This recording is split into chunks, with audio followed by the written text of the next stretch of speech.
네, 기민 여러분, 그럼 다시 즐기하도록 하겠습니다. 오늘 행사의 마지막 세션을 이제 시작하겠습니다. 세 번째 세션은 GPEDC 원칙으로 본 개발제형 거버넌스의 미래라는 주제로 진행되겠습니다. 최종 거버넌스의 미래를 살펴볼 시간인데요. 이번 세션은 김지연 과학기술정책연구원 연구위원님께서 저장으로 수고해 주시겠습니다. 그럼 박수로 맞이해 주시기 바랍니다. 감사합니다. 그럼 사장님 진행 부탁드리겠습니다. 안녕하십니까 여러분. 세 번째 세션에 오신 것을 환영합니다. 제18차 서울 ODA 국제회議세 번째 세션이 시작됐는데요. 오늘 여러분들과 함께하게 되어 기쁘게 생각을 합니다. 제가 기억하기로 2011년 그리고 2012년에 저희가 부산에 한번 모였었죠. 당시 고위급 포럼을 위해서 개발 효과성을 그때 함께 이야기를 나눴습니다. 과거를 돌아보면은 우리 ODA 커뮤니티가 약간 조금 혼란의 시기를 지나고 있는 것 같습니다. 조금 안정되지 않았다고나 할까요? 전통적인 원조가 우리 재정의 유일한 자원이었는데 이제 더 이상 그렇지 않죠. 새로운 행위자들, 새로운 재원, 그리고 새로운 자원, 동원, 투자 방법들이 나타나고 있습니다. 그러다 보니까 이제 새로운 플랫폼이 필요하다. 모든 사람들을 함께 모아서 동등한 상황에서 개발 협력의 효과성을 높이고 포용성을 높이고 책무성을 높일 플랫폼이 필요하다는 목소리가 높아지고 있습니다. 제가 기억하기로 그래서 GPEDC라는 효과적인 개발 협력을 위한 글로벌 파트너십이 탄생한 걸로 알고 있는데요. 그로부터 10년이 지났습니다. 10년 이후 다시 한번 이제 환경이 재편되고 있는 것 같습니다. 이번에는 지난번보다 그 변화의 폭이 더 크다고나 할까요? 이전 세션에서 반복적으로 말씀하셨듯이 여러 위기가 복합적으로 차지하고 있습니다. 이러한 환경 속에서 GPEDC라는 것이 단순한 부산 회의에서 논의했던 그 개념을 벗어나고 있다고 생각합니다. 개발 효과성에 대한 수준을 넘어가서 물론 효과성은 중요하겠습니다만은 이 GPEDC라는 것이 기후 파이낸스, 혼합금융 그리고 민간 투자의 어떤 지침이 되어가고 있는 것 같습니다. 그런 점에서 오늘 이번 세션을 통해서 GPEDC가 그동안 어떻게 진화해 왔는지 부산 포럼을 기점으로 해서 과거를 살펴보고 그리고 이런 복잡한 글로벌 환경 속에서 어떻게 기능을 하고 있는지 살펴보고 추가적으로 이러한 체계를 강화시켜 나가기 위해서 무엇이 필요한지 얘기를 해볼 텐데요. 이러한 논의를 나누기 위해서 저희가 두 분의 귀중한 연사분을 모셨습니다. 크리스티나 하틀러 스웨덴 국제개발협력청 부청장 직무대리님께서 자리해 주셨습니다. 그리고 데바프리아 바타차라야 정책대학센터 명예석학님께서도 현재 무대에 참여해 주셨는데요. 개발 정책을 위한 UN 위원회 산하기구가 되겠습니다. 저희가 시작하기 전에 앞서서 말씀드릴 것이 하나 있는데요. 크리스티나 하틀러님께서는 지금 발표하고 바로 자리를 비우셔서 다른 일정이 있으셨어요. 먼저 발표를 들어보고 페니 데이비스가 시다 쪽에서 참석해 주셔서 Q&A에 참석해 주시도록 하겠습니다. 네, 그러면 바로 발표 부탁드리도록 하겠습니다. to deliver her. 네, 그러면은 발표 부탁드립니다. 부청장 대리, 직무대리님.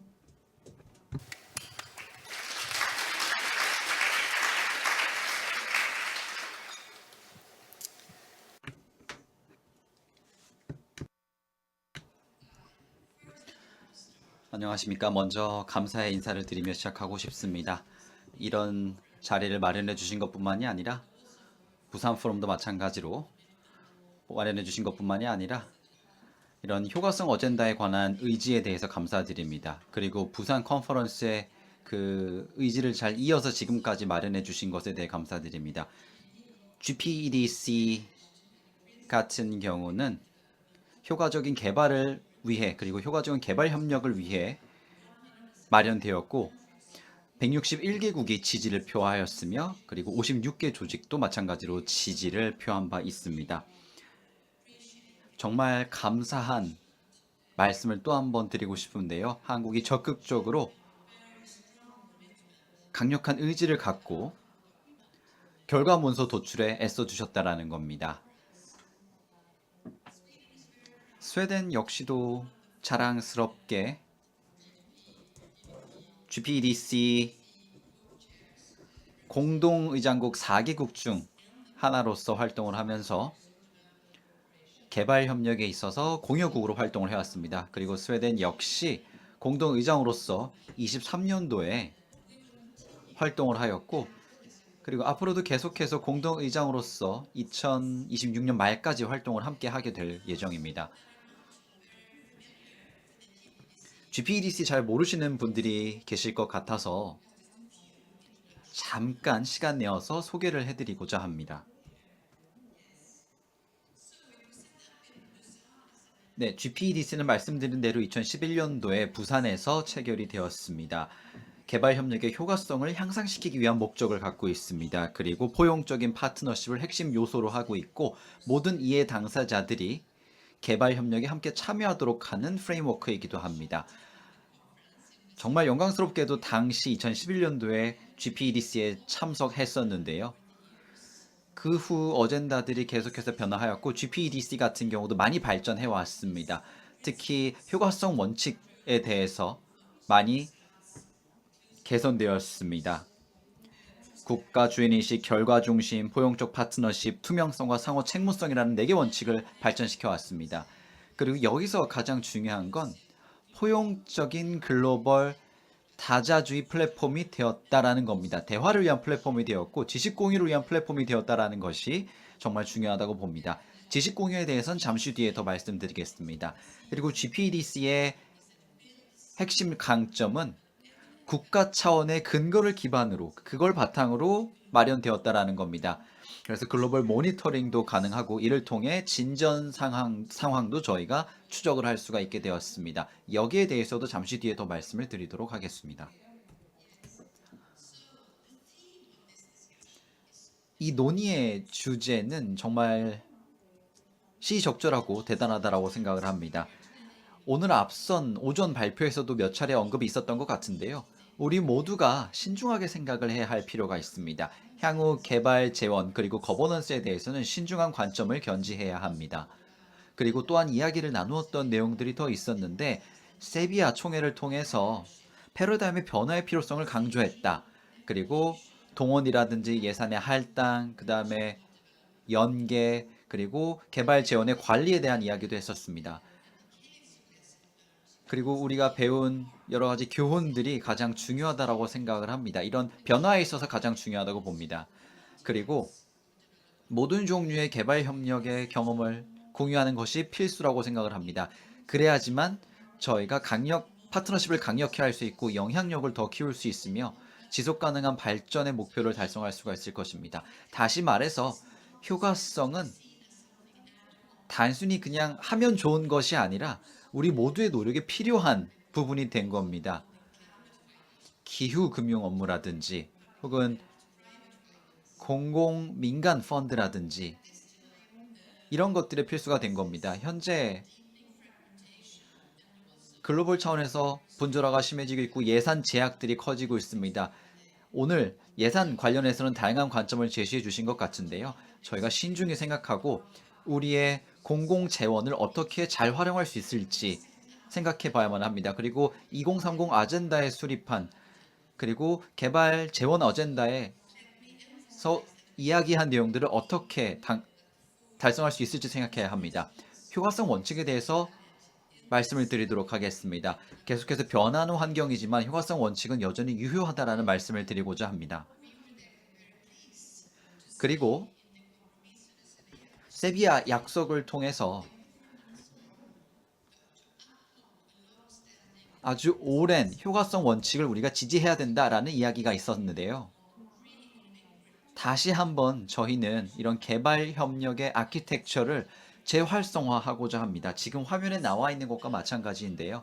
그리고 세비야 총회 결과 문서를 통해서 GPEDC가 핵심 플랫폼으로서 글로벌 지식 공유를 지원하고 학습을 지원한다라는 것도 말씀을 드리고 싶습니다. 이 세비야 총회 결과 문서는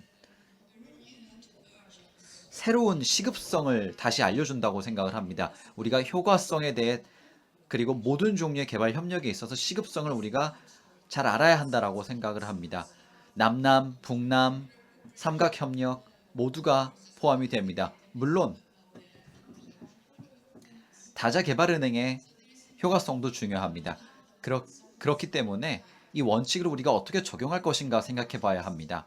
그리고 각각 다른 상황에 따라 어떻게 적용해야 될 것인지 생각을 해보아야 합니다. 그리고 이 컨셉 노트에서 있었던 질문 중 하나는 원칙이 어떻게 다양한 재원 유형에 적용이 될 수 있을까라는 질문이 있었는데요.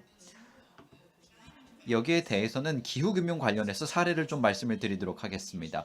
그리고 민간 부문과의 협력, 참여를 통한 개발 협력에 대한 이야기를 해보고자 합니다. 먼저 민간 부문과의 협력 사례를 말씀드리도록 하겠습니다. 민간 부문 같은 경우는 정말 중요한 역할을 통해서 일자리를 창출하기도 하고요. 그리고 빈곤에 빠진 사람들을 돕기도 하고 성장을 주도하고 투자를 이끌기도 합니다. 그리고 투자 기회도 만들어내기도 합니다. 스웨덴 같은 경우는 대부분의 개발협력 공여국들과 마찬가지로 어떻게 우리가 공공 재원을 잘 활용할 수 있을까, 그리고 이를 통해 어떻게 더 개발협력 재원을 잘 마련할 수 있을까 항상 생각합니다. ODA의 마중물적 성격, 촉매적 성격에 대해서 항상 생각합니다. 앞선 세션에서도 좋은 말씀을 해주신 것 같습니다. 혼합금융이라고 말씀해 주신 것 같은데 여기에 대해 말씀해 주신 점도 감사드립니다.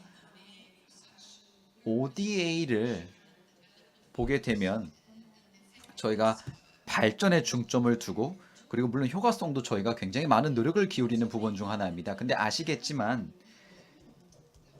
2019년도에 캄팔라 GPDC가 캄팔라 원칙을 마련하였습니다. 이를 통해 가이던스를 민간 부문 참여에 제공하고자 했습니다. 그래서 이를 보다 더 효과적으로 만들려고도 했었습니다.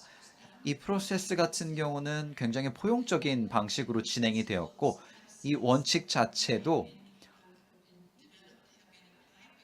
고안된 이후로 여러 정부들이 적용해 왔습니다. 그리고 다른 기업들, 이해 당사자들이 이 원칙을 적용해 왔습니다. 그리고 캄팔라 원칙의 평가가 처음으로 글로벌 모니터링 라운드도 이제는 포함을 시킵니다. 그래서 46개국 중 26개국이 모니터링에 참여하고 있고 동시에 자발적인 평가를 하고 있다라는 겁니다. 그리고 이런 근거를 살펴보면 민간 부분의 역할이 개발 파트너십에 있어서 매우 중요하다는 걸 알 수 있고 그리고 법, 규제, 제도, 역량 구축에 대한 투자가 필요하다는 걸 알 수도 있습니다. 그리고 조금 더 구체적으로 말씀을 드리자면 이 평가를 통해서 저희가 개발 협력 파트너가 민간과 어떻게 협력할 수 있을까라는 질문에 대한 답을 줄 수가 있습니다. 그리고 이 원칙이 실제로 어떻게 적용이 될까라는 질문에 대한 답을 저희가 제공할 수가 있는 겁니다. 어떤 평가를 통해서 답변을 제공할 수 있을 것인가에 대한 질문들이 있는데 일단은 이런 민간 부분의 협력이 국가 우선순위와 잘 부합하는가 이게 첫 번째 질문이고 이 포용적인 프로세스를 통해 목표를 마련하였는가라는 질문을 또 해볼 수도 있습니다. 즉 국가 주인의식이라는 폭넓은 관점 하에서 목표를 마련하였는지 봐야 된다는 겁니다. 그리고 가장 협력이 필요한 곳에서 결과를 도출했는가 이런 질문도 해봐야만 합니다. 그리고 어떻게 민간 부분의 개발 참여에 관한 국가 차원의 대화의 장을 정부가 마련하였는가, 국내 민간 부문과 시민사회 조직이 참여하였는가 이런 질문도 해볼 수가 있습니다. 이는 포용적 파트너십과 관련된 질문이라고 하면 할 수 있겠습니다. 또 한 가지 질문이 있습니다. 투명성과 상호 책무성과 관련된 질문이 하나 더 있습니다. 특히 마지막 평가를 보면 참 흥미로운데요.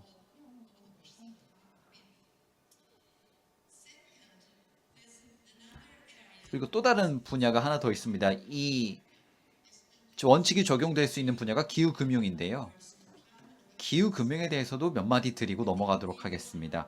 우리 모두 다 우리가 더 열심히 노력해야 된다는 건 알고 있습니다. 특히 기후금융 부분에 있어서 말이죠. 더 많은 재원을 기후 적응을 위해 투자해야 되고 기후 완화를 위해서도 투자해야 합니다. 그런데 기후금융 환경을 살펴보면 너무나도 복잡해진 것이 사실입니다. 그리고 너무나도 분절화되어 있습니다. 여전히 취약 국가들은 기후금융을 활용하는 데 어려움을 겪고 있습니다. 그리고 적격성을 갖췄다고 해서 이런 재원을 꼭 확보할 수 있다는 건 아닙니다. 지연이 되기도 하고 절차도 복잡하고 역량도 부족하고 계속해서 이런 국가의 발목을 잡는 요인들이 많습니다. 그래서 이런 접근성을 단순화하는 것이 우선순위가 되어야만 합니다. 그래야지만 우리가 정말 재원이 필요한 국가에게 재원을 제공할 수 있게 됩니다. 그리고 효과적으로 기후변화 문제를 우리가 대응하고 해결해야만 합니다. 그리고 생물 다양성 손실이라든지 재원에 관한 동등한 접근성도 필요합니다. 그리고 현지가 주도하는 이니셔티브를 지원해야 합니다. 마찬가지로 잘 조율된 파트너십도 필요합니다. 그리고 이 4개의 효과성 원칙을 기후금융에 적용을 하게 되면 자원이 공평하게 사용되도록 할 수도 있을 겁니다. 그리고 투명하게 사용되고 최대의 효과를 낼 수 있는 방식으로 사용될 수 있습니다. 그렇기 때문에 다양한 여러 종류의 효과성 원칙을 적용하는 것을 살펴볼 수가 있습니다. 여기에 더해서 또 한 가지 중요한 내용이 있습니다. 우리가 이미 알고 있는 것, 그리고 이런 것들로부터 배워야 합니다. 개발 협력이 이루어진 지 수십 년이 지났습니다. 그리고 이런 수십 년의 경험을 통해 이런 개발 협력 효과성 원칙을 무시하면 분절화 그리고 연계가 이루어지지 않는다라는 걸 알 수가 있습니다. 그렇게 되면은 글로벌 사우스는 더 빈곤해지는 것입니다. 그리고 보다 더 폭넓은 컨텍스트에서, 즉 개발 어젠다 차원에서 이런 문제들을 바라봐야만 합니다. 그리고 저희 기후 금융을 포함해서 원칙을 준수하려는 활동을 많이 하고 있고, 그리고 저희 역시 OECD 덱과 함께 활동을 하고 있고, 그리고 2023 보다도 효과적인 전달 개도국 내 기후 행동에 관한 보고서도 저희가 확인을 한 바 있습니다. 몇 가지 사례를 또 말씀을 드리도록 하겠습니다. 어떻게 이 원칙이 기후금융의 의미가 있는지 말씀을 드리겠습니다. 국가 주인의식 차원을 보도록 하겠습니다. 기후금융 같은 경우는 국가 기후전략과 부합하고 연계되어야 합니다. 그리고 공여국으로서 저희의 노력을 조율해야 합니다. 기후 행동 관련된 행동도 조율해야 되고, 그리고 현지 커뮤니티와의 의견도 조율해야만 합니다. 그리고 시민사회가 이런 폭넓은 공감대 형성에 가장 중요한 역할을 합니다. 이런 부분에 있어서 저희가 노력을 아주 오랜 기간 해야 합니다. 그리고 결과 중심 원칙을 살펴보자면요, 이 측정 가능한 기후 그리고 개발 결과에 대한 재원을 제공해야만 합니다. 탄소 절감이라든지 혹은 에너지 전환, 이런 것들을 생각해 볼 수가 있겠습니다. 그 다음은 고차원적인 공약, 약속은 실제로 이런 약속이 행동으로 이어지지 않는다면 큰 의미가 없는 겁니다. 현장에서의 실천으로 이어져야만 합니다. 그리고 저희는 포용적인 파트너십 원칙도 있는데요. 여기 보시면 기후금융 흐름이 반드시 정부, 시민사회, 민간부문, 현지 당국, 그리고 지역사회 모두를 한데 공평하게 아우를 수 있어야 한다라고 합니다. 그리고 현지 민간 행위자들을 도와서 전환을 이룰 수 있도록 하는 게 또 중요한 요소입니다. 다음은 투명성과 상호 책무성 원칙인데요. 지금 보시면 기후금융 흐름은 반드시 투명하게 운영이 되어야 하고, 모든 이해 당사자들은 반드시 기금 활용과 관련해서 서로의 책무를 물을 수 있어야 한다 라고 이야기를 하고 있습니다. 이 역시 신뢰 구축의 한 방법이고, 이를 통해서 저희가 모든 종류의 부패를 방지하고 예방할 수가 있습니다. 그리고 스웨덴 정부 역시도 협업을 통해 이런 활동을 해나가고 있습니다. 두 번째 질문이 또 하나 생겨납니다. 어떤 역할과 어떤 기능을 GPDC가 플랫폼으로서 제공을 하는가, 그리고 포용적이고 효과적인 체계를 위해서 어떤 기여를 하는가라는 질문을 할 수 있는데요. 두 가지 사례를 말씀드리고 하겠습니다. GPDC가 어떻게 기여를 해서 이 어젠다 달성에 도움을 주는지 말씀을 드리겠습니다. GPDC의 핵심 역할 중 하나는 근거 기반의 변화를 위한 대화를 이끌어가는 겁니다. 이건 처음에도 말씀을 드렸던 것 같습니다. 그리고 이 두 가지 역할 중에 이 두 가지 작업 중에 하나가 글로벌 모니터링 활동입니다. 실제로 국가 차원에서 이런 약속들이 행동으로 이어질 수 있도록 하는 겁니다. 2011년 이래로 시작이 되었는데 100곳 이상의 파트너 국가들이 이런 활동, 모니터링 활동을 하고 있고 수백 곳의 개발 파트너 그리고 현지 행위자들과 함께 협업을 해서 일을 진행하고 있습니다. 59개 국가가 현재 서명을 하였고 그중 46개 국가가 적극적으로 글로벌 모니터링 라운드를 적극적으로 하고 있습니다. 2023년부터 26년까지의 회기차에 걸쳐서 진행을 하고 있고 모든 대륙에서 다 진행을 하고 있습니다. 그래서 이제 결과가 곧 계속 도출이 되고 있는 상황입니다. 그리고 데이터 수집 결과는 저희 웹사이트에 있고 그리고 더 많은 자료들이 곧 공개될 겁니다. 짧은 시간이지만 저희가 상당히 많은 결과를 얻을 수 있었고 이를 통해 많은 학습 활동을 할 수가 있었습니다. 그리고 한 가지 강조하고 싶은 건 이 업무가 얼마나 중요한지였습니다. 이는 저희에게 학습 플랫폼을 제공을 해주었고 저희의 상태를 추적할 수 있도록 저희 행동의 상태를 추적할 수 있도록 하였습니다. 시스템 모니터링은 개혁 프로세스 전반에 걸쳐서 진행이 되었고 새로운 기능, 예를 들면 다자 이해관계자 간의 대화가 있습니다. 이런 대화가 국가 차원에서 이루어집니다. 이를 통해서 결과를 반영하고 학습을 더욱 촉진하고 함께 계획을 마련해서 발견한 사항들을 실제 행동으로 옮기고자 합니다. 이게 이번 회기의 새로운 기능이라고 보시면 되겠습니다. 지금 현재를 기준으로는 24개의 파트너 국가들이 적극적으로 이런 대화를 위한 행동 계획을 하고 있습니다. 그리고 글로벌 대시보드가 있습니다. 국가별로 진척 상황을 살펴볼 수 있는 대시보드입니다. 꼭 한번 살펴보시길 바랍니다. GPDC가 어떻게 이런 어젠다를 이끌어가고 있는지 보여주는 예가 하나 더 있는데요. 공동 행동을 위한 플랫폼이라는 것이 있습니다. 2030 효과적인 개발 협력을 위한 협약이라는 것이 있는데요. 세비야에서 새로 출범된 이니셔티브이자 협약입니다. 이 협약은 세비야 행동을 위한 플랫폼 이니셔티브라고 이야기를 합니다. 공식적인 후속 조치의 일환이라고 보시면 되겠습니다. 4차 개발지원총회의 공식 후속 조치입니다. GPDC를 통해서 여러 가지 이니셔티브가 나왔는데 이 이니셔티브는 4차 개발지원총회에서 나온 결과들을 가지고 개발 효과성을 더욱더 개선하고자 하는 겁니다. 그리고 앞서 말씀드렸던 것처럼 이런 원칙을 새로 만드는 것이 아니라 그리고 효과적인 개발 협력 같은 경우는 저희 협약의 핵심 사안이 될 겁니다. 그리고 실용적인 차원에서 보자면 이 협약은 개발 효과성 대화를 제시를 하고 있는데요. 그리고 마찬가지로 영내 학습 허브를 제공하기도 합니다. 그리고 지식 공유라든지 이런 것들도 파트너 간에 그리고 동료들 간에 할 수 있도록 합니다. 공통의 이슈를 멤버들이 파악을 하고 여기에 대해 학습을 할 수 있도록 합니다. 28개 국가가 현재 함께하고 있고 전 세계에서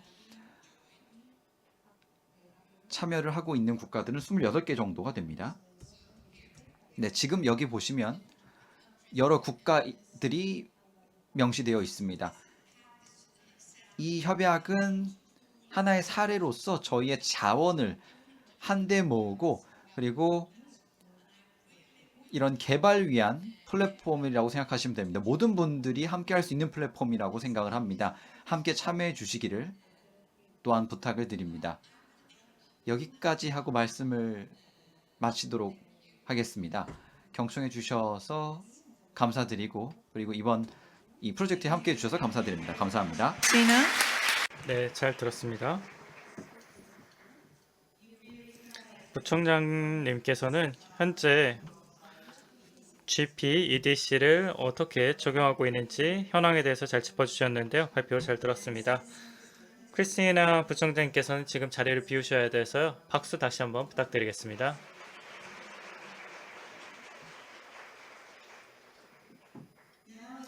그럼 다음 발표를 들어보도록 하겠습니다. 두 번째로 발표해 주실 분은 데바프리아 바타차리아 정책대화센터 석황님이신데요. 발표 부탁드립니다.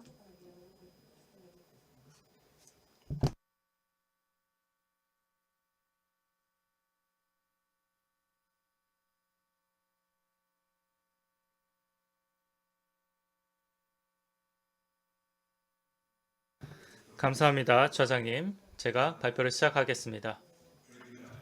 안녕하십니까. 저도 인사로 시작하도록 하겠습니다. 좋은 소식 하나 있습니다. 첫 번째 좋은 뉴스는 저희가 다 이렇게 서울에 모여서 개발 협력 안건에 대해서 논의할 수 있는 자리가 마련됐다는 점입니다. 사실 한국의 노력이 없었다면은 그리고 한국 외교부 코이카의 노력이 없었다면은 이러한 어려운 환경에서 개발 원조가 살아남아 있을 수 있을까라는 생각이 듭니다. 효과성이라는 그 얘기를 이렇게 오랫동안 할 수 있었을까라는 생각이 듭니다. 만약에 우리가 단 하나 믿을 수 있는 GPEDC의 수호자가 있다면 한국이 아닐까 싶습니다.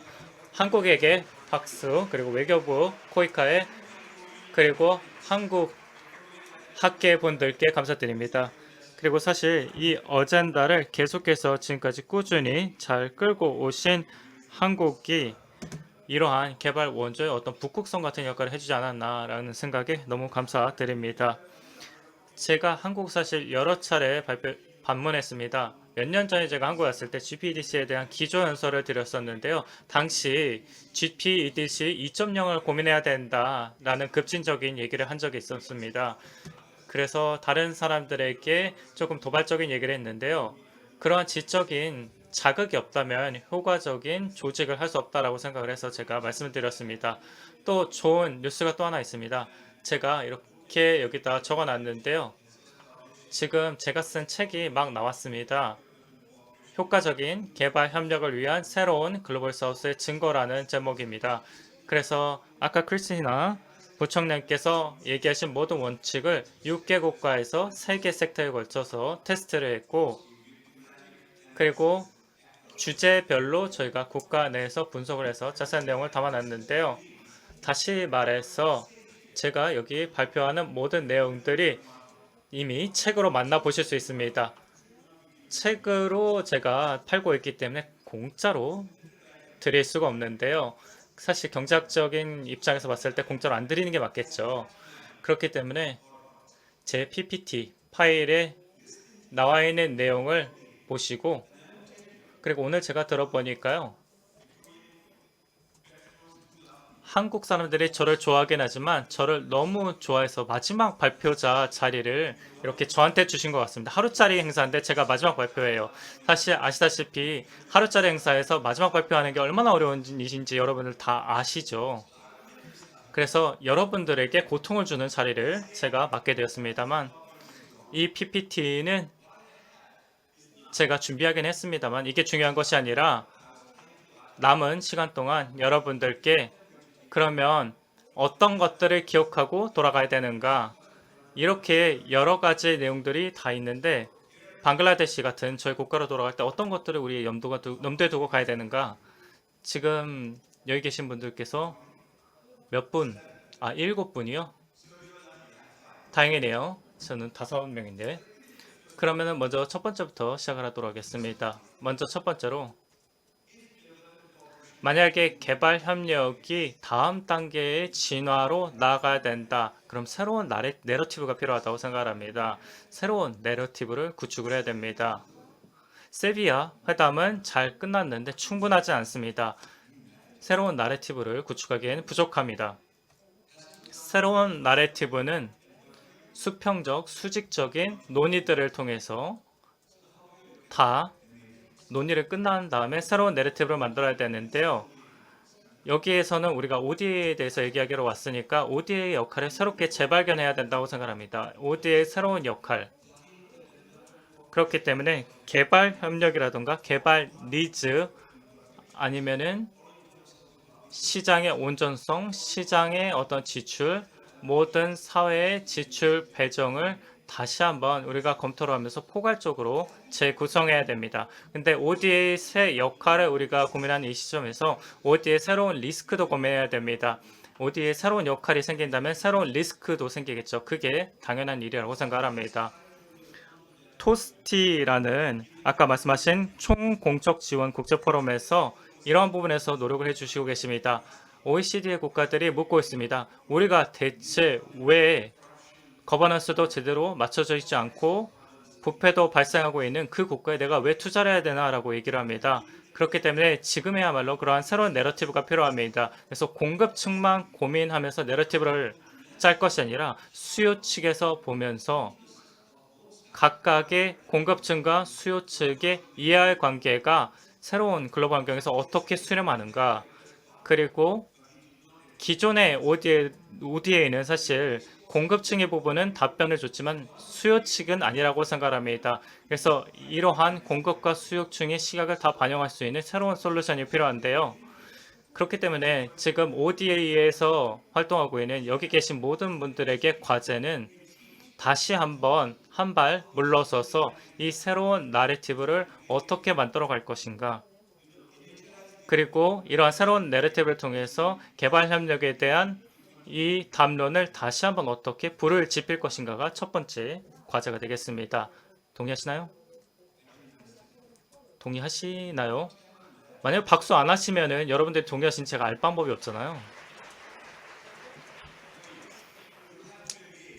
이렇게 참여를 해주셔야 됩니다. 아니면 제가 발표를 할 수가 없습니다. 꼭 이렇게 적극적으로 반응을 해주셔야 됩니다. 오늘 1일차에 제가 마지막 연차잖아요.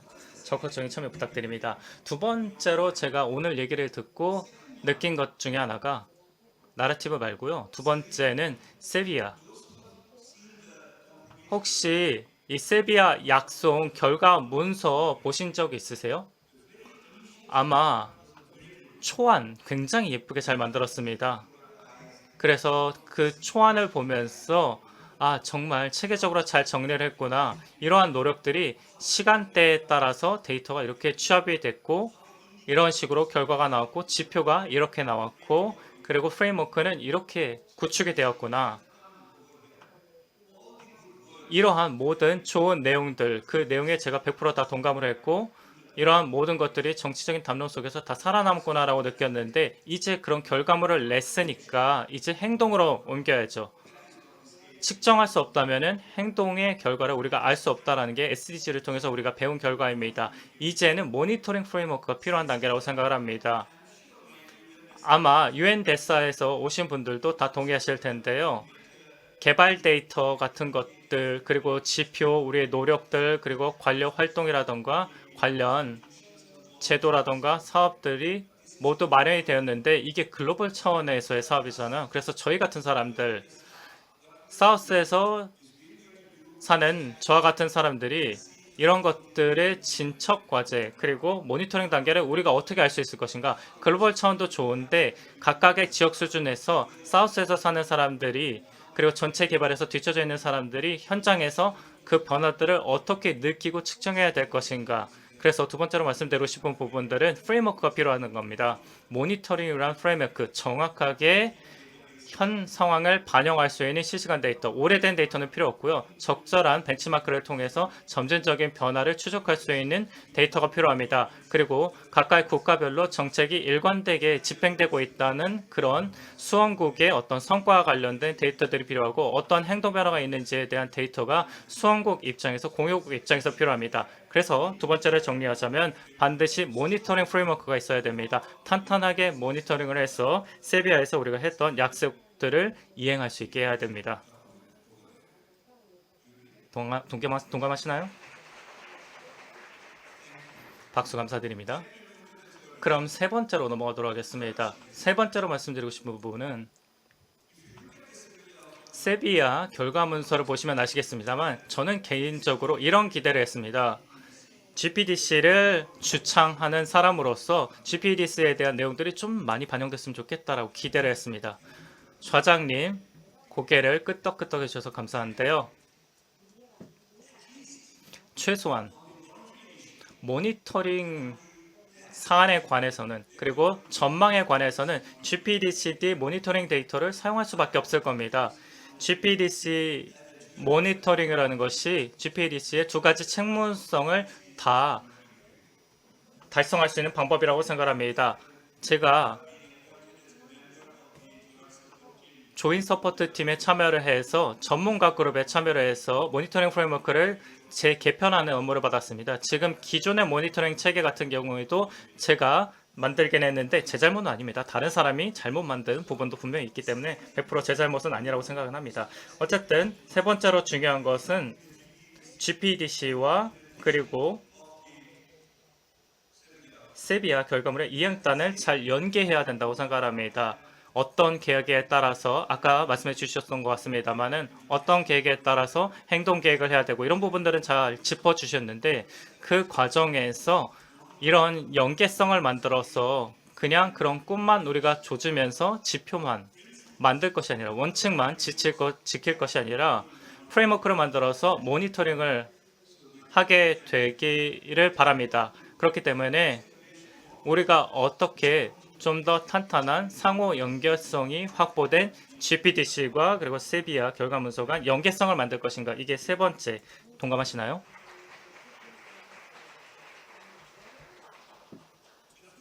네 번째로 제가 말씀드리고 싶은 부분은 더 많은 활동을 하기 위해서 더 적은 자원을 활용하자라는 그런 얘기를 우리가 많이 합니다. 효과성을 높이자는 거죠. 아마 오늘 하루 종일 그 효과성의 중요성에서 이미 익히 들으셨을 것 같은데 GPDC 그리고 ODA 같은 경우에는 모든 것들이 다 서로 연관되어 있습니다. 상호 의존성이 굉장히 큰 패키지 형태의 사업입니다.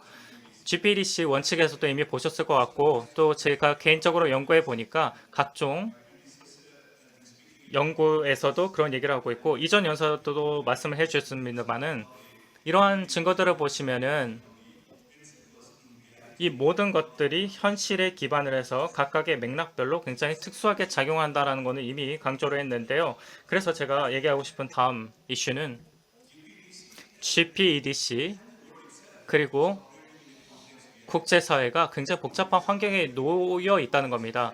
우리의 환경이 복잡하다면은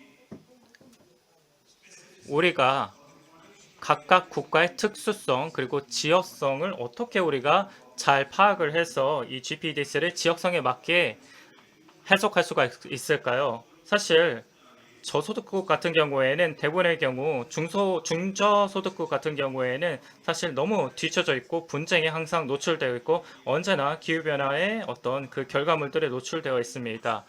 인도 태평양 지역뿐만 아니라 다른 지역도 그런 지역들이 굉장히 많은데 그러면은 결과를 이 상황에서 어떻게 각 지역별로 도출할 수 있을까? 제가 보기에 원칙만 잘 세운다면은 결과가 잘 나와야 될 거고 또 프로세스가 중간에 잘 마련될 거라고 생각합니다. 근데 사실 삶이란 게 그렇게 쉬운 게 아니죠. 그래서 원칙을 어떤 프로세스화하는 과정, 프로세스를 통해서 결과를 도출하는 과정에서 고려해야 될 여러 특수한 상황들, 현실적인 상황들 때문에 우리가 어쩔 수 없는 상황이 펼쳐지기도 합니다. GPEDC는 이러한 상황에서 굉장히 유용합니다. 특히 취약국가들 같은 경우에는 GPEDC를 통해서 취약국가들을 도와서 이러한 취약성의 문제를 해결하라고 되어 있는데 사실 이러한 노력들이 굉장히 부족했었다고 생각을 합니다. 그래서 요 다음으로 말씀드리고 싶은 주제는 일단 우리가 GPEDC를 도입했다면 그 다음 단계로 넘어가서 이 GDPC를 통해서 본 세상의 복잡성을 어떻게 파악할 것인가. 예를 들어 여러 가지 이해관계자들이 서로 논의를 하고 있는데 민주주의가 없는 국가도 있습니다. 또 어떤 국가들 같은 경우에는 부패가 너무 심각한 국가도 있습니다. 그리고 분쟁에 따라서 굉장히 폭력적인 상황이 많이 펼쳐지는 국가들도 있고 유엔에서의 어떤 활동들이 제한을 받는 국가도 굉장히 많은데 그 상황에서 GPDC 원칙을 어떻게 이행하겠습니까? 민주주의 원칙도 없는 상황에서 어떻게 개발의 효과를 우리가 낼 수가 있겠습니까? 그렇기 때문에 지금이야말로 GPDC를 활용을 해서 현실을 좀 마주하고 제가 소위 말하는 Age of Innocence 라는 개념을 고민할 필요가 있다고 생각합니다. 다시 말해서 지금 현실의 잔혹성을 느끼고 있는 지역에서 GPEDC를 어떻게 펼쳐갈지 고민해야 되는 시점이라고 생각하는데 공감하시죠? 지금 박수가 점점 작아지는 게 제 기분 탓인가요? 지금 에너지가 많이 없으신 것 같은데 어쨌든 마지막으로 제가 말씀드릴 이슈는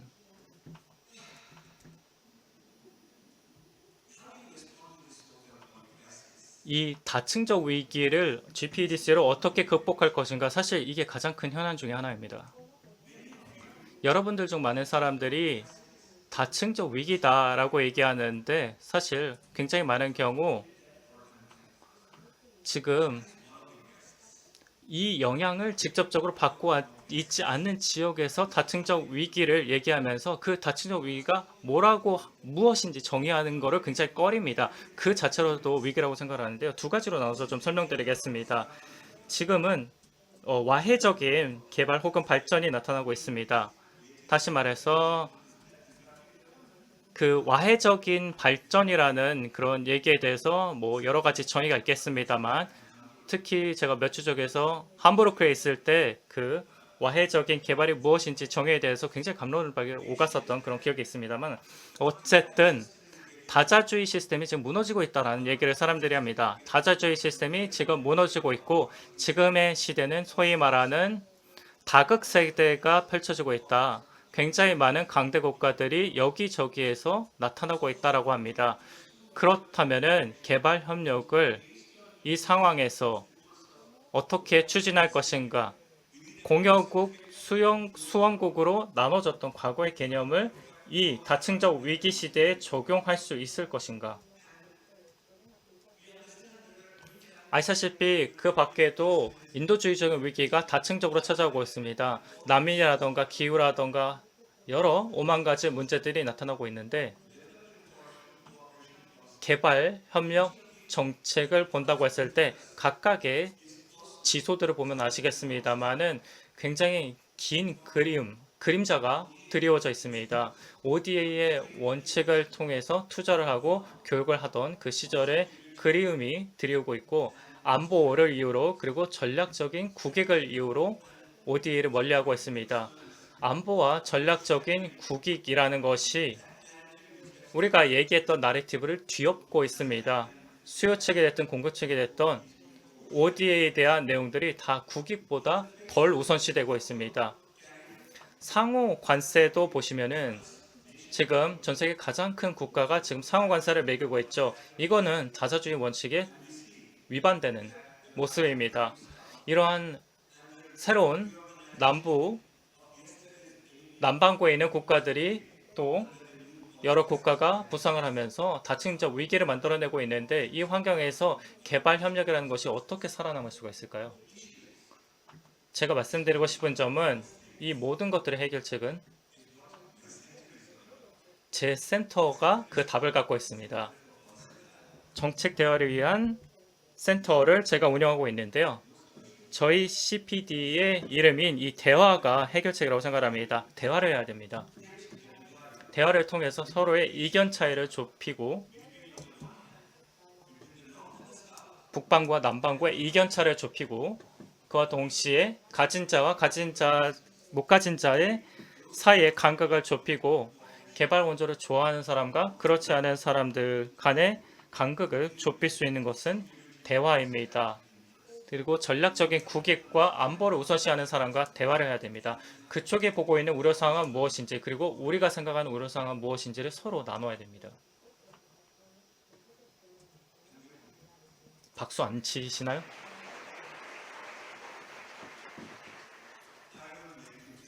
제가 박수 이렇게 강제적으로 더 치지 않게 하겠습니다.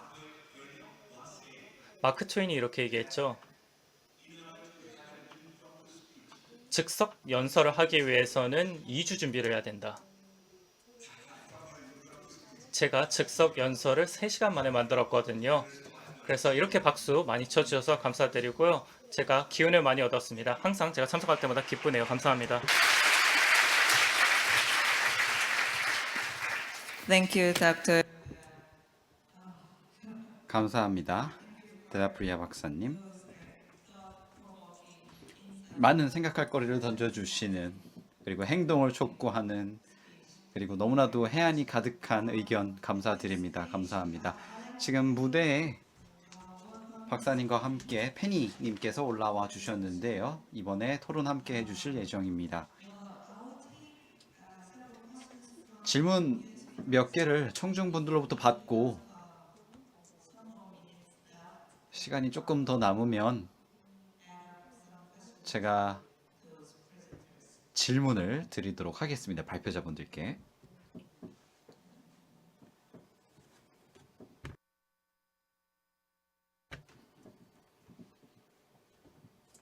네, 첫 번째 질문입니다. 크리스티나 부총장 직무대리님께 올라온 질문인데요. 페니님이 답변해 주시면 좋을 것 같습니다. 죄송합니다. 네, 앞에 프롬프트 보시면 됩니다.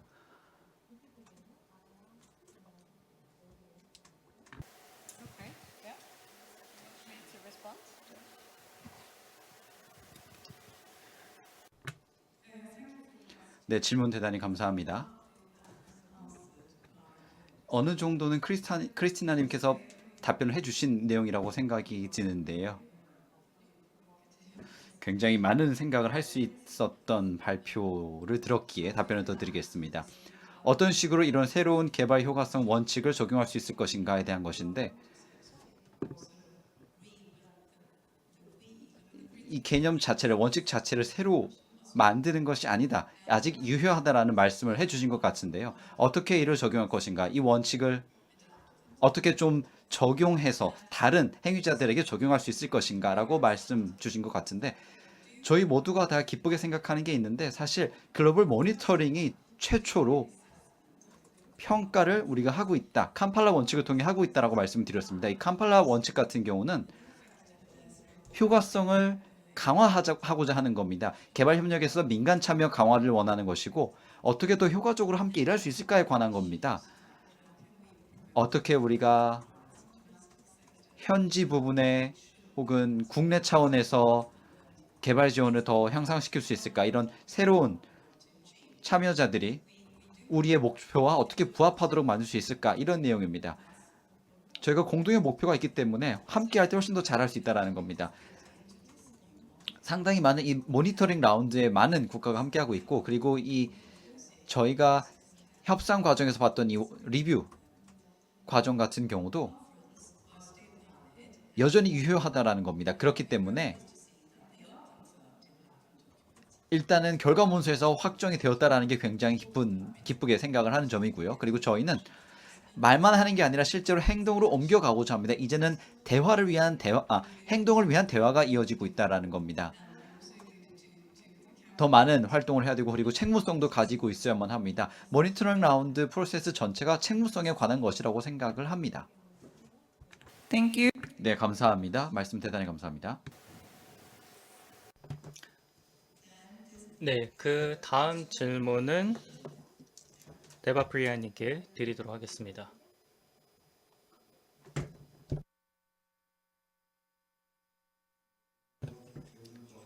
다층 위기가 찾아오는 지금에 어떤 거버넌스 개혁이 가장 시급한가? 그래 어떻게 해야 GPEDC가 연관성을 놓지 않을 수 있는가?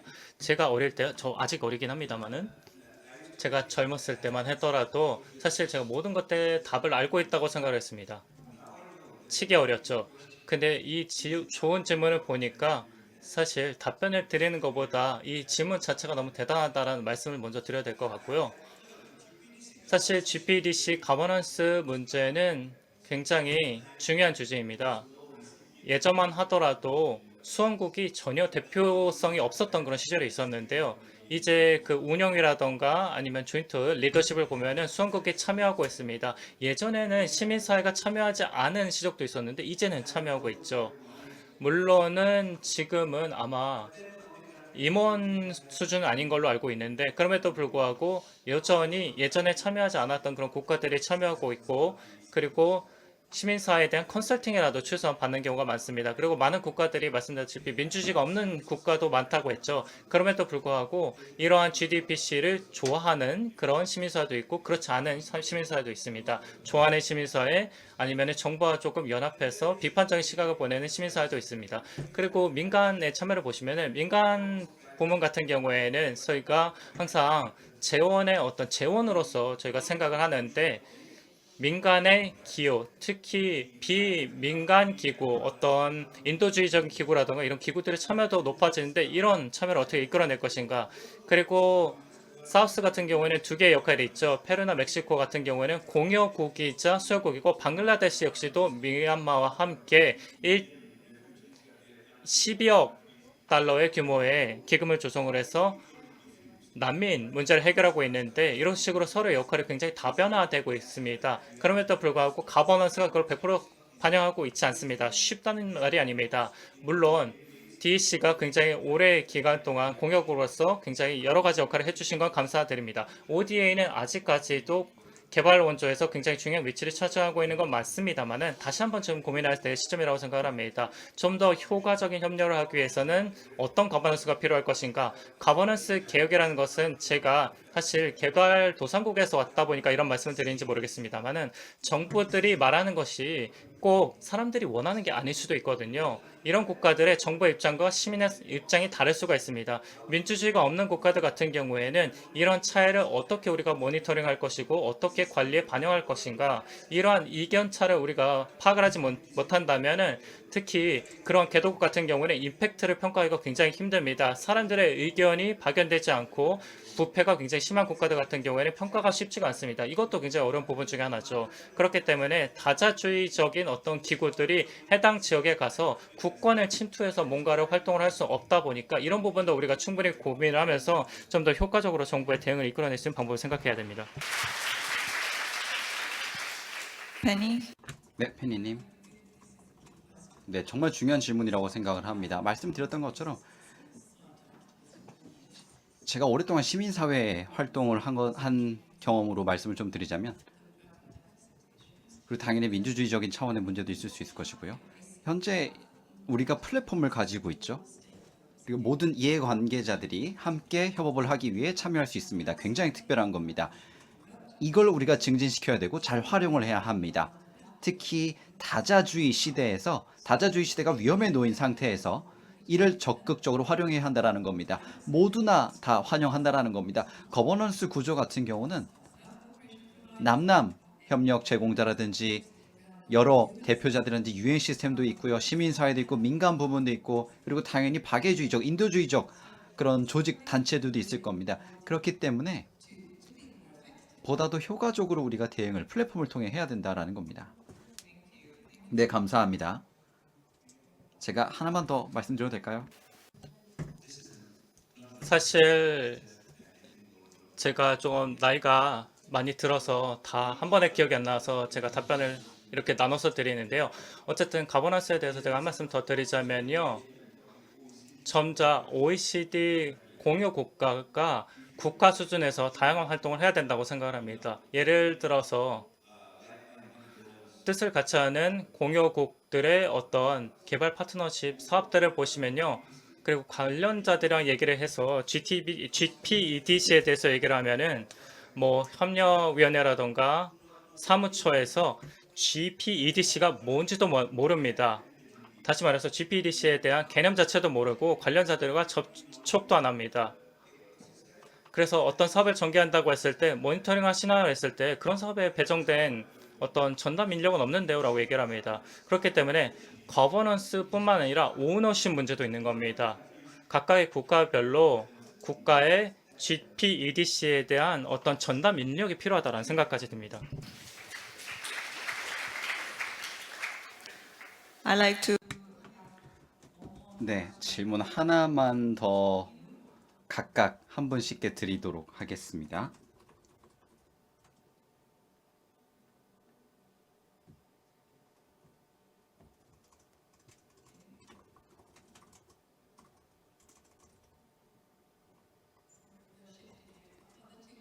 지금 질문 둘 다 저한테 주시는 걸까요? 네, 첫 번째 질문은 GPDC 원칙이 투명성 그리고 책무성을 개발 재원 거버넌스에서 개선하기 위해 어떻게 적용이 될 수 있을까요? 라는 질문입니다. 네, 투명성 당연히 정말 중요한 4개의 핵심 효과성 원칙 중 하나인데요. 글로벌 모니터링 라운드에서 저희가 적극 추적하고 있는 요인입니다. 책무성과 투명성을 개선하기 위해서는 모니터링 엑서사이즈에 직접 이를 내재화시키는 겁니다. 근데 모니터링뿐만이 아니라 계속해서 반복해서 말씀을 드리는 것 같은데 보다 더 많은 강조를 책무성이라든지 투명성 문제라든지 이런 게 있을 때 더 잘 살펴보고 강조해야 된다는 겁니다. 다음 단계로 넘어가야 합니다. 행동으로 넘어가야 된다는 겁니다. 현재 되게 좋은 건 파트너 국가들이 이런 프로세스를 이끌어가고 있다는 겁니다. 현재 개발 파트너들이 함께 앉아서 모니터링 라운드 결과를 보고 질문을 하고 있다는 겁니다. 어떤 행동을 해야 하는가? 그래야 어떻게 투명성을 개선할 수 있는가? 이런 얘기를 지금 하고 있다는 겁니다. 이게 새로운 것이고요. 그리고 현재는 저희가 프로세스 한 가운데 있다고 생각을 합니다. 26개 국가가 이미 액션 다이얼로그를 국가 차원에서 하고 있고 첫 번째 결과 보고서가 이제 나오고 있는 상태입니다. 결과는 아직 나오지 않았기 때문에 좀 지켜봐야 할 것이라고 생각을 합니다. 저도 이 질문에 답변해도 괜찮을까요? 근데 다음 질문이 이 질문과 연관이 있어서요. 다음 질문에 답변 주시면 어떨까요? 아니면 Okay. 사실 이 투명성 같은 경우는 제가 간단하게 답변해 드리고 싶은데요. 제 최근 서적을 보시면 알겠지만 사실 현장에서 일어나는 일을 보시면은 어떤 국가들이 예를 들어 20달러 주고 어떤 국가에는 10달러를 줬다고 해봅시다. 그리고 어떤 국가에는 15달러를 줬다고 해봅시다. 그럼 그 5달러의 차이는 어디서 발생할까요? 원래는 사실 똑같아야 되잖아요. 5달러의 차이가 나타나는 이유는 우리가 가서 확인해야 됩니다. 국가의 프레임워크를 보면은 이 국가들 같은 경우에는 지금 20달러를 받았다. 근데 20달러 받은 적이 없다고 하는 경우도 있거든요.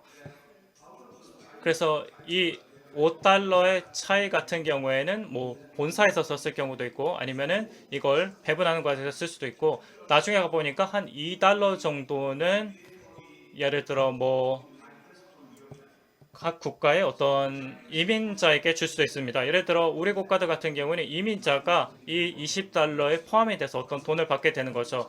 그래서 중요한 것은 투명한 게 어떤 사업을 하기 위해서는 예산부터 투명해야 된다고 생각합니다. 누구에게 얼마를 줬고 누구에게 돈을 줬다. 데이터 투명성이 가장 모든 투명성의 처음이라고 생각합니다. Thank you very much. 감사합니다. 이 질문을 원래는 제가 드리려고 했던 건데요, 박사님께. 근데 이미 답을 주신 것 같습니다, 제 생각에는. 네. 네, 이건 AI 주도 관련된 질문인데요. 네, 답변 주셔도 됩니다. 네, 박사님이 말씀 주시죠. 디지털화, 데이터 시스템의 디지털화와 여러 시스템의 통합. 요거는 아까 아마 토스트에서도 말씀해 주셨는데 데이터의 상호 운영성이라던가 데이터의 디지털화가 너무나도 중요합니다. 그렇기 때문에 저희 역시도 여러 가지 데이터 시스템이라던가 방문론을 검토를 하면서 그간의 활동을 저희가 검토를 했는데요. 국가에서 착각하는 것 중에 하나가 국제 데이터 시스템, 인터내셔널 데이터 시스템 이렇게 두 개 있다고 생각을 하는데 사실 그게 아닙니다. 국가의 데이터 시스템을 갖다가 모은 게 국제 시스템이고 국제 기구는 그냥 국가에서 제출한 그런 데이터들을 합쳐서 분석만 하는 거거든요. 그렇기 때문에 이러한 부분을 이해하는 것이 굉장히 중요하다고 생각합니다. 그렇다면은 그 다음 단계로 데이터 시스템이 어떻게 진화해야 되는가, AR을 어떻게 활용해야 되는가라고 물어보신다면은 데이터 시스템을 다시 한번 나눠 놔야 된다고 생각합니다. 취약 그룹을 따로 나눠서 특히 SDG의 취약 그룹을 따로 나눠서 분석을 한다던가 그리고 각각의 그룹별로 누가 뒤쳐졌다고 했을 때 어떤 임팩트가 있는가 그런 것들을 세부적으로 분석을 하면서 각각의 수요측을 조금 세분화할 필요가 있다고 생각합니다. 그러면 이런 재원의 분배가 우선순위가 달라질 것이고 글로벌 수준에서 섹터 수준에서 취업해서 분류하는 것도 중요하지만 니드 쪽에서 수요 쪽에서도 세부적인 분석을 해야 된다고 생각합니다. AI 기반 데이터 센터를 만들게 된다면 데이터 상호 운용성도 생길 것이고 거기에 대해서 각각의 국가 데이터 시스템을 실시간으로 볼 수 있게 되다 보니까 그에 따라서 뭔가 유의미한 데이터를 도출할 수 있으라고 생각을 하는데요. 지금 이미 그런 것들이 일어나고 있다고 생각하고 그 다음 단계로는 이제 빅데이터의 시대가 열릴 거라고 생각합니다. 빅데이터 시스템은 사실 여러분들의 신용 정보라던가 마이크로 파이낸싱 정보라던가 이런 것들이 사실 다 핀테크 기구에서 다 데이터화하고 있습니다. 이런 것들을 다 갖다가 좀 더 실시간 데이터를 우리가 반영하게 된다면 수요축, 소비자의 어떤 빈곤 문제라든가 소비 문제를 잘 담을 수 있다고 생각을 하는데 이러한 데이터 혁신이라는 것이 SDG에서도 논의가 되고 있습니다. 지금 논의가 좀 지지부진하긴 합니다만 어쨌든 투자를 꼭 해야 되고 한국 같은 국가들이 챔피언이 될 수 있는 주제라고 생각합니다. 네, 감사합니다. 네, 페니님 더 첨언 있으십니까? 네, 새로운 부분이라고 생각을 합니다. 개발 협력에 있어서 AI 주도의 데이터 시스템, 새로운 분야라고 생각을 하는데요. 좋은 질문인 것 같은데요. 사실 현재는 저희가 프로세스가 있습니다. 지금 보시면 또 저희가 2030 협약도 마련을 하였고요. 어떻게 보면은 의지를 우리가 한데 모았다라고 생각을 할 수 있습니다. 이 협약을 가지고서 함께 논의를 하자라는 겁니다. 우선순위 과제, 새로운 과제를 논의하고 어떻게 이를 행동으로 옮길지 이야기하자라는 겁니다. 그래서 지금 개발 효과성 대화를 마련하는 과정에서 이도 저희가 고려를 하고 있습니다. 그리고 이는 공통의 우려 문제를 기반으로 하고 있고 그리고 모니터링 라운드도 함께 저희가 고려를 하고 있습니다. 근데 잠재적인 우리가 함께 해결해야 될 문제로 떠오르는 문제이긴 합니다. 당연히 저희가 나중에 한 번 더 다룰 기회가 있지 않을까 하는 생각이 듭니다. AI 관련 내용에 대해서는요. 이제는 마무리를 해야 될 것 같습니다. 마지막 질문이었습니다. 방금 질문이 좀 예상치 못한 마지막 질문을 하나 더 드렸습니다. 정말 굉장한 세션이었던 것 같습니다. 1시간 동안 저희가 정말 많은 이슈들을 다루었습니다. GPDC 관련 논의를 해보았는데요. 부산 원칙에서 AI 주도 데이터 시스템, 데이터베이스, 투명성에 이르기까지 정말 많은 문제들을 1시간 동안 소화를 해야 했던 것 같습니다. 보다 더 많은 참여라든지 이런 내용을 좀 다뤄볼 수 있었던 것 같고요. 마지막으로 다시 한번 감사하다는 말씀을 두 연사분께 드리고자 합니다. 크리스나 하틀러님 그리고 데바프리아 박사님 그리고 끝에 함께 해주신 페니 데이비스님께 함께 해주셔서 감사하다는 말씀드립니다. 그리고 물론 끝까지 참석해주신 적극적으로 참석해주신 모든 청중분들께 감사의 말씀드립니다. 질문도 대단히 감사합니다. 큰 박수 부탁드립니다. 좌장님과 패널분께 큰 박수 부탁드립니다. 저희의 공통의 지식을 확장하는 것에 관해 논의해 주신 것 같습니다. 다시 한번 감사드립니다. 돌아가 착석해 주시면 감사하겠습니다. 그러면 모든 토론과 발표가 마무리되었습니다. 이것으로 제18회 서울 ODA 국제회의 순서를 모두 마치도록 하겠습니다. 마지막 폐회사를 들어보려고 하는데요. 큰 박수로 이윤영 한국국제협력단 코이카 이사님을 모셔보도록 하겠습니다. 큰 박수로 맞이해 주시기 바랍니다.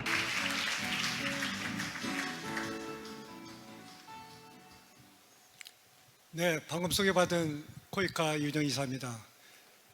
여러분, 저는 오늘 하루 종일 있었던 회의에 마지막 폐회사를 맡게 됐는데 대부분이 우리 한국 분이기 때문에 마지막에는 한국말로 하는 게 좋겠다는 생각이 들어서 외국에서 오신 분들 양해를 좀 부탁드립니다. 존경하는 내 기빈 여러분, 오늘 자리를 끝까지 빛내주신 모든 분들, 특히 연사, 좌장, 방청객 그리고 온라인으로 끝까지 시청해주신 모든 분들께 정말 감사한 마음을 담고 여러분께 폐회사의 첫 마디를 드립니다. 특히 여러분들이 적극적인 참여 덕분에 오늘 마지막 세션도 봤지만 예정된 4시를 넘겨서 아주 열띤 토론이 있었습니다. 성공적으로 마무리하게 돼서 정말 주체로 하는 우리 코이카로서는 큰 기쁨을 갖게 됐습니다. 여러분들 보시겠지만 제가 좀 이거 잘못 건드렸군요. 오늘 연사들 분들이 과거보다 훨씬 다양하고 많은 국가기관에서 그리고 굉장히 고위층에서도 많이 오셨던 것 같아요. 그래서 굉장히 발표나 토론이 굉장히 알차고 특히 빛이 났다는 생각이 듭니다. 이번 기회를 빌어서 오늘 와주신 연사나 토론자 모든 분들께 박수 한번 보내주시기 바랍니다.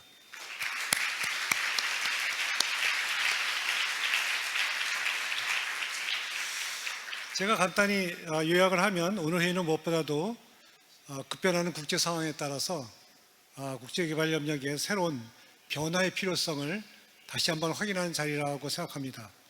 세비야 약속에서 제시한 미래 방향을 중심으로 SDG 달성을 위한 개발 지원의 동원, 그리고 민간과 공공의 파트너십, 그리고 GPDC 원칙의 중요성을 다시 한번 확인했고, 특히 다양한 국가와 기관의 경험을 공유하면서 현명의 지평을 넓히고 연대의 토대를 강화하는 시간이 되었다고 생각합니다.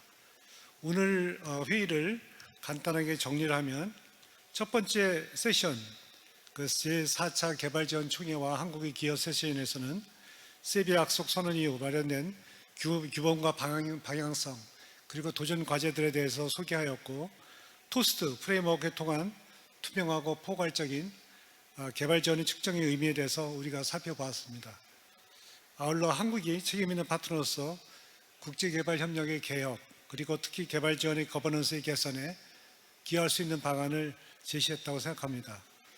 두 번째, 개발 지원과 파트너십, 동원과 연계, 조정의 전략 세션에서는 공여기관들의 민간 투자 유인 펀드, 그리고 삼각협력, 그리고 남남협력 등 여러 가지 국가 간의 협력 모델을 활용한 재원 유치, 그리고 블렌디드 파이낸싱 전략 등 다양한 접근을 통해서 민간과 공공기관의 재원을 효과적으로 결합할 수 있는 혁신적 파트너십과 금융 전략에 대해서 논의했다고 생각합니다.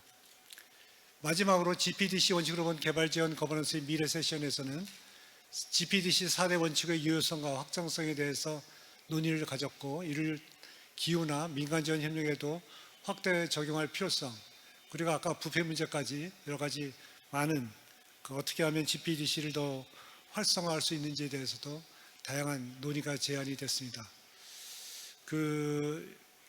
또 마지막으로 특히 세션에서 마지막 연설을 하신 바타차리아 박사는 여러 가지 좋은 말씀 많이 해주셨는데, 제가 방글라데시 대사를 했을 때 아까도 말씀해 주셨지만 방글라데시는 한국과 특별한 인연을 갖고 있는 나라입니다. 여러분들 잘 모르시겠지만 방글라데시 독립부터 우리가 기술 협력과 투자를 통해서 방글라데시 경제 발전에 크게 기여를 했던 바가 있습니다. 그래서 제가 대사로서 큰 기쁨을 드리고 바타차리아에 말씀해 주신 거 감사하게 생각합니다.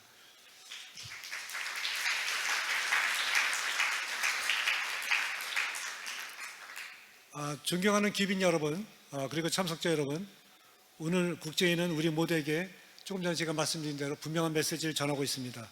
세비야 약속은 단순한 선언을 넘어서 행동으로 이어져야 하며, 민간과 공공이 함께하는 혁신적 금융은 더 이상의 선택사항이 아니라고 생각합니다. 그리고 GPDC는 모든 개발 지원의 거버넌스의 중심에서 확장되고 진화되어야 한다는 것을 다시 한번 확인하게 되었습니다. 저희 코이카도 이러한 전환기 속에서 공여국, 협력국들과 함께 파트너십을 바탕으로 개혁을 실천하고 국제사회와 함께 지속 가능한 미래를 만들어 나갈 것을 약속하겠습니다. 다시 한번 오늘 깊이 있는 발제와 활발한 토론을 해주신 자장과 연사 여러분, 장시간 오늘 늦게까지 이렇게 자리를 지켜주신 모든 분들께, 참석자 모든 분들께 감사의 인사를 전합니다.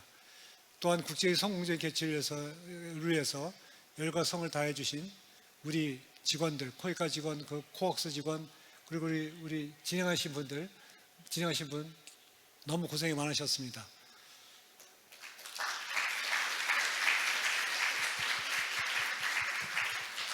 마지막으로 경영학자 피터 드러커의 말을 인용하며 제18회 서울 오지회 국제회의를 막을 내리고자 합니다.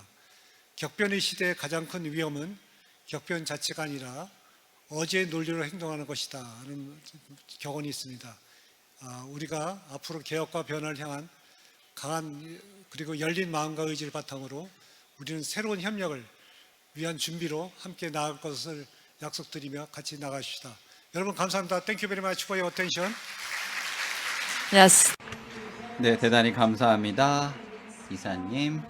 정말 많은 파트너십 협력과 관련된 말씀을 해주신 것 같습니다. 지속 가능한 발전을 여러분 모두와 함께 이뤄내자라는 말씀을 해주신 것으로 생각이 듭니다. 그러면 제18회 서울 ODA 국제 컨퍼런스를 마무리하려고 합니다. 외교부 그리고 코이카가 함께 주최한 오늘 행사는 온라인과 오프라인 행사들, 오프라인 참여자들 덕분에 보다 더 가치 있고 의미 있는 행사가 된 것으로 생각을 합니다. 끝까지 함께 해주셔서 감사합니다. 마무리하기 전에 공지사항 몇 가지 더 안내드리도록 하겠습니다. 저희가 만족도 조사를 하고 있습니다. 잠시 시간 내쉬어서 만족도 조사 참여해 주시면 감사하겠습니다. 그리고 선정된 분들께는 커피 쿠폰을 나누어 드릴 예정입니다. 그리고 사용하신 수신기는 나가시는 길에 등록 데스크에서 반납을 해주시면 감사하겠습니다. 그리고 떠나시기 전에 잊으신 물건 없는지 다시 한번 확인해 주시기 바랍니다. 안전히 조심히 돌아가시기 바랍니다. 끝까지 함께 해주셔서 대단히 감사합니다.